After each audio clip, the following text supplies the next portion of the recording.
Hello, everyone, and welcome to an exciting inaugural episode of Wasting Time with Rogue Teas. Today, we're going to be making a batch of masala chai, specifically the chai served at Burial Grounds Coffee in Olympia, Washington. And before we get started, let's take a look at what we need. Here we have 4 cups of water. That's also my finger. And 2 cups of milk. Now, milk alternatives will work. If you can find Oatly, I found that to be ideal. And I'm using a 2-to-1 water to milk ratio here, although a lot of people use a slightly different ratio. 50-50 is common, as is like a 3-to-1.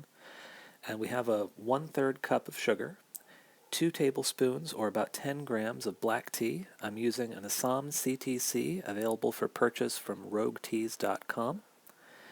And our spices, the exact amounts will be linked in the description, but we've got here some cardamom, right there, cinnamon, dried ginger, and cloves. And now, it's important to get the spices whole and break them up before using. I've broken up the cardamom with the back of a spoon, although a mortar and pestle will also work. And we've also got a pinch of salt. Can't really see it in that little dish. And all right, now that we have everything ready to go, let's get started. So we've got our water on a little induction burner, and now there's some controversy about adding the spices to the water while it's still cold and heating everything together versus adding the spices once the water is already boiling. In this instance, I'm going to add the spices directly to the cold water and then heat everything up from there, just so they get a little extra time. But, to each their own. And once they're in there, you notice they're floating on top. We're just going to stir it in a little bit, let them get down in there so they don't just spend all their time sitting on the surface.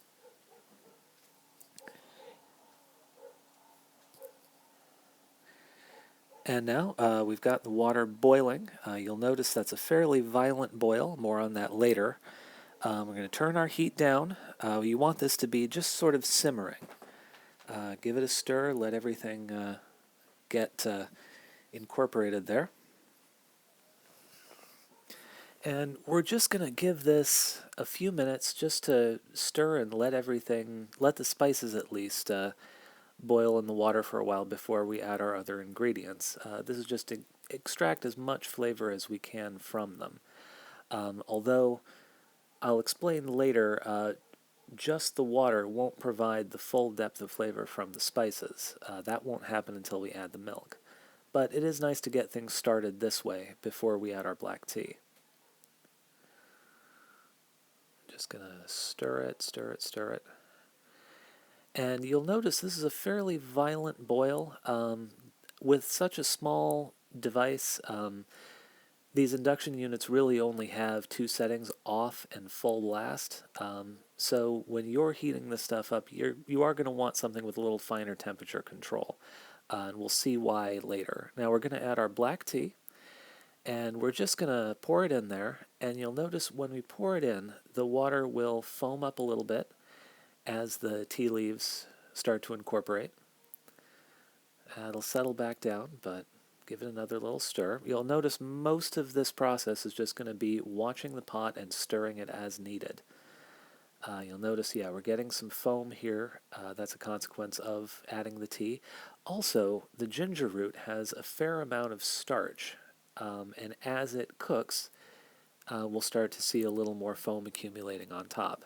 That is normal, though, like I said, you won't see quite this much foam if you're keeping the heat down a little lower than this thing is going. All right, it's been boiling for a couple of minutes. You'll notice there's some finer density foam accumulating in the corners, away from the more violent boiling areas. And this is a good indicator that the stuff has been simmering for as long as we need it to. You'll start to get kind of scudding clouds kind of on the surface of the water there. Just going to keep everything incorporated. You'll notice the color has darkened up considerably.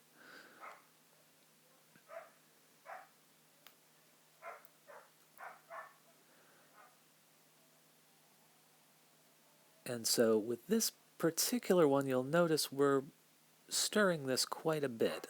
And that's just to keep it from bubbling over.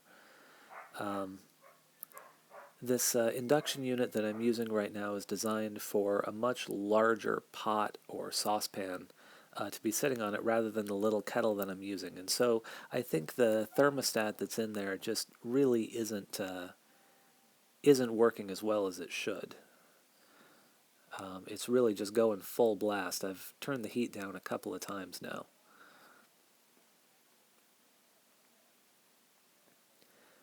And you'll notice, like I said, a little bit of finer density foam kind of accumulating around the edges there. Um, that is a good indication that the stuff has been simmering for a while and we can start adding our other ingredients.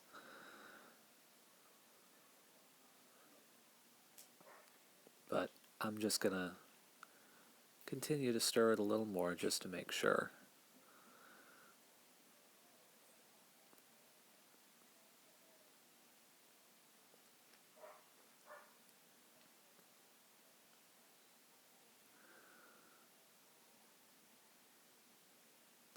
Yeah, as you can see, if left alone, this really wants to boil over, and it's only by breaking up some of these bubbles with a spoon that we're able to keep it from doing that.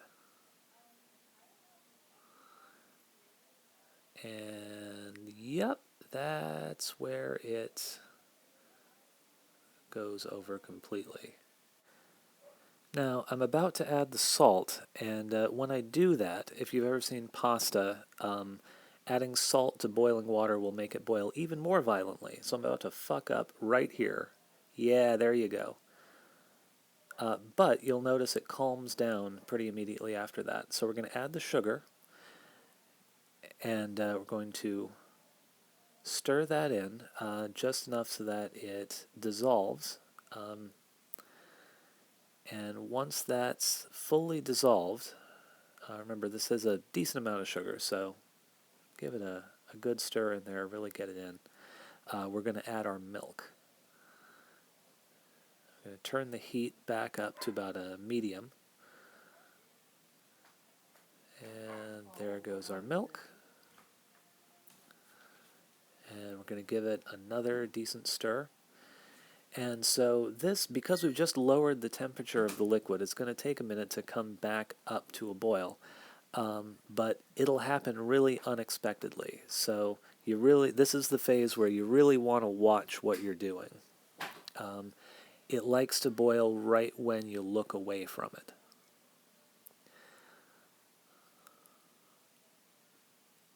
So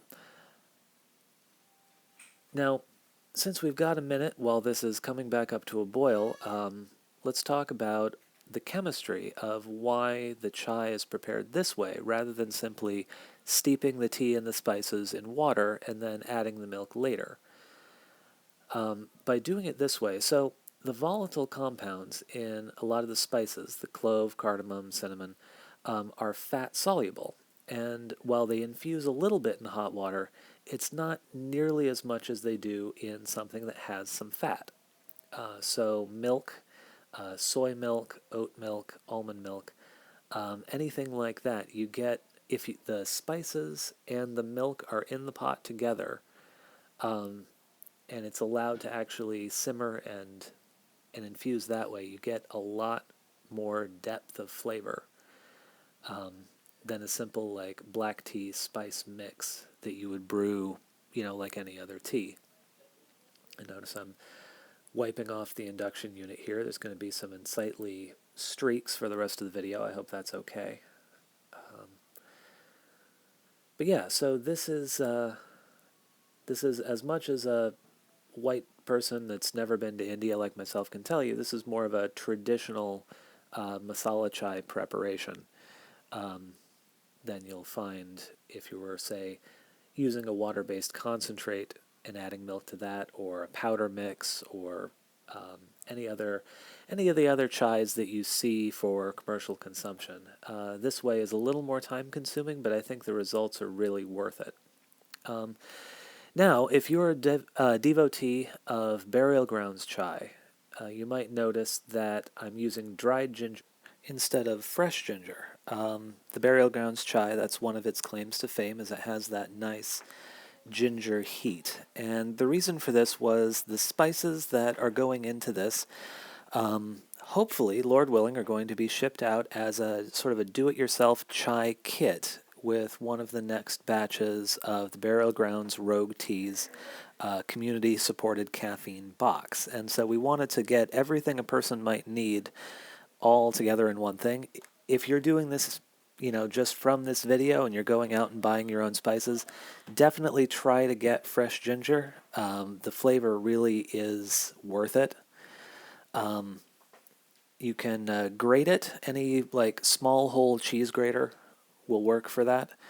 But for this, we're using dried ginger, and really, it's still going to be pretty darn good.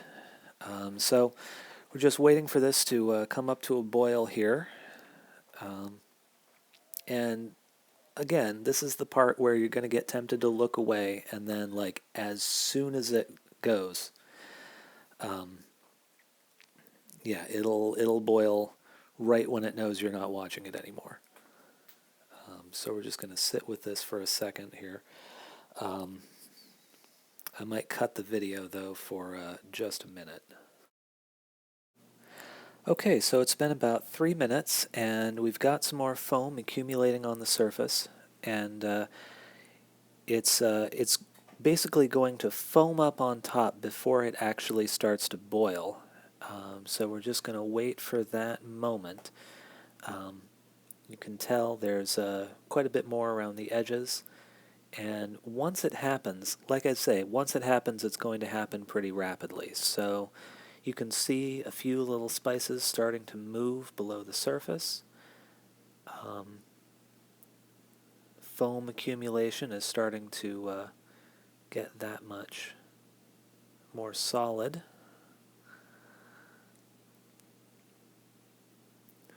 And once the boiling breaks through that surface of the foam, you can see that right there, we're going to cut the heat and we're going to stir it one last time. And then we're going to cover it, and we're going to let it sit for now 5-10 minutes.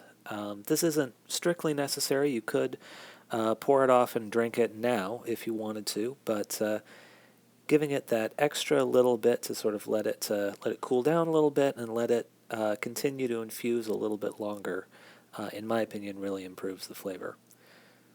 So lid on, and we're just going to let that go. Going to finish cleaning up, put our spices away.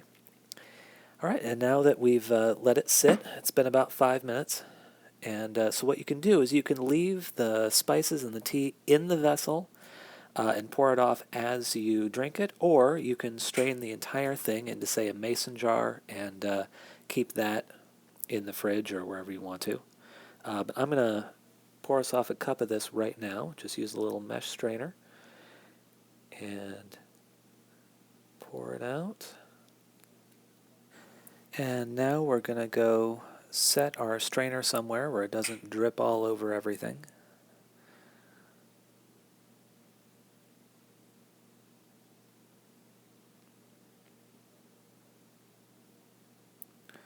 And there you have it. A nice hot cup of masala chai. I hope this video is of some help. Thank you for watching, and have a nice day.